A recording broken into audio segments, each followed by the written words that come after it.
What's up, guys? Welcome back to Biblical Brennan, and today we are in the Gospel of Mark, chapter 3.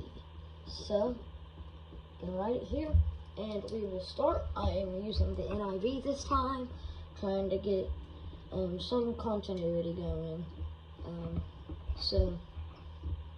Yeah, here we go. So, in 3, 2, 1, let's go. Jesus heals on the Sabbath. Mark verse 3, chapter 1. Another time, Jesus went to the synagogue, and a man with a shriveled hand was there. Some of them were looking for a reason to accuse Jesus, so they watched him closely to see if he would heal him on the Sabbath. Jesus said to the man with the shriveled hand, "Stand up in front of everyone."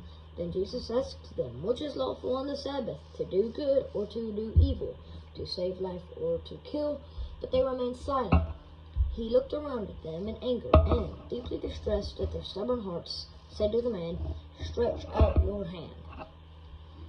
And his hand was completely restored. Then the Pharisees went out and began to plot with the Herodians how they might kill Jesus.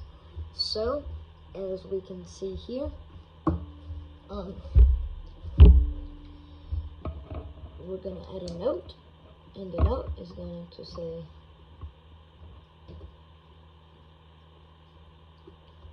what is the chapter 3 heading? And then we see that it is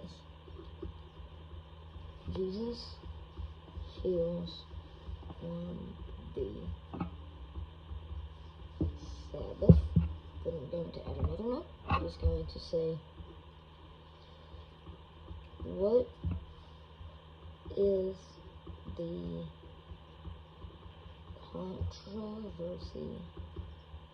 And also, I'd like to point out, some versions say the man with the withered hand. That's also a good one to put. So if you want to put that instead, if you're keeping notes at home, I'm actually going to write it because I think it's another good one. No, is that right? Maybe it's not. Maybe that was a different chapter. Yes, it is, right. A man with a withered hand. I think that's also a good one. I just wanted to make sure I was right, because, you know, even genius people like me, I don't know what that smart does, can sometimes be wrong. I know it's crazy to think about, but sometimes I can be wrong. Like, I know you would never expect somebody like me to be wrong about something, because it just seems absurd that somebody as awesome as me would be wrong, but it may surprise you that sometimes I can be wrong. What is the controversy of Jesus healing the man? And it was on the Sabbath.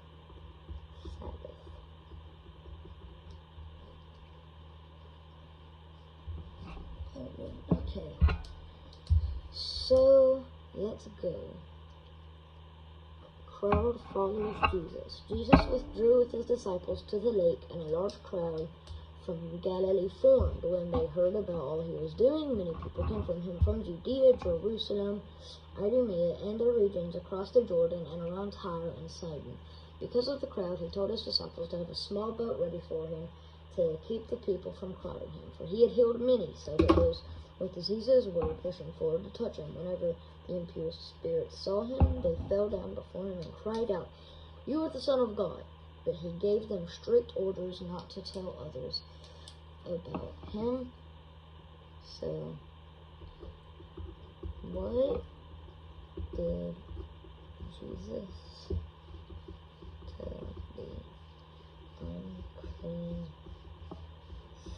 spirits not to do? And that would be make him known. Or you could say, like, not tell others about him.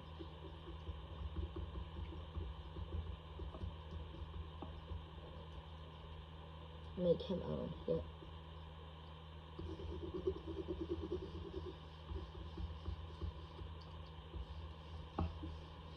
Once again, I was wrong about something. I told you it could happen.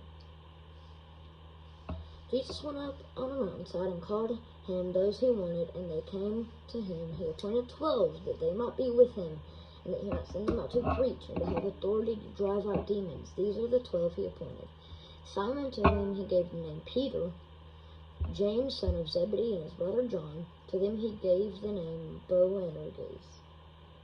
If somebody knows how to pronounce that better, please tell me in the comments.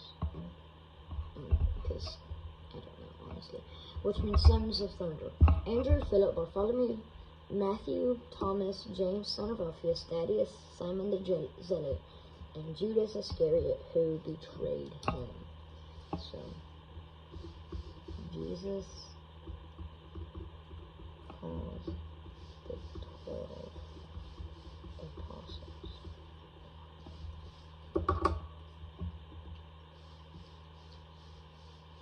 Jesus is accused by his family and by teachers of the law. Then Jesus entered a house, and again a crowd gathered, so that he and his disciples were not even able to eat.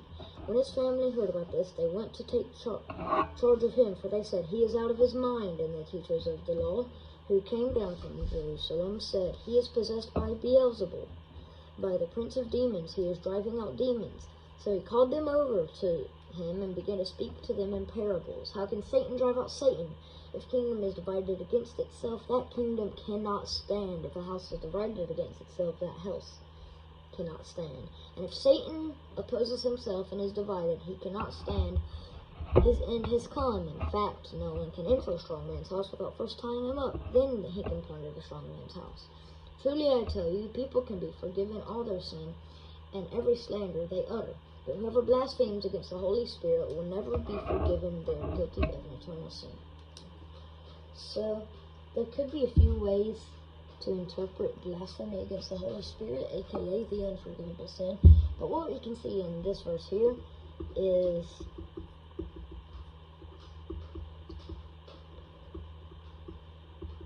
that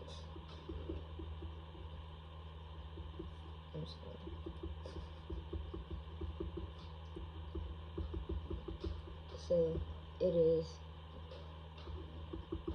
giving credit to Satan for Jesus' miracles. That is what we can see from this verse here. Alright, verse 31.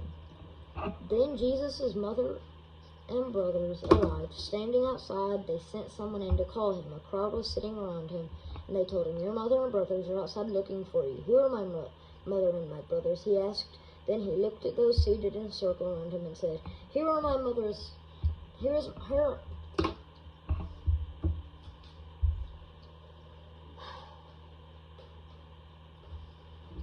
Y'all.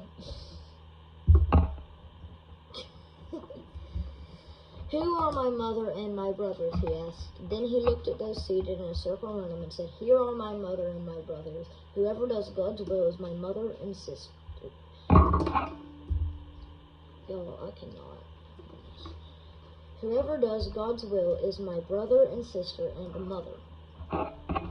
So, I'm just going to put family. Who is Jesus' family?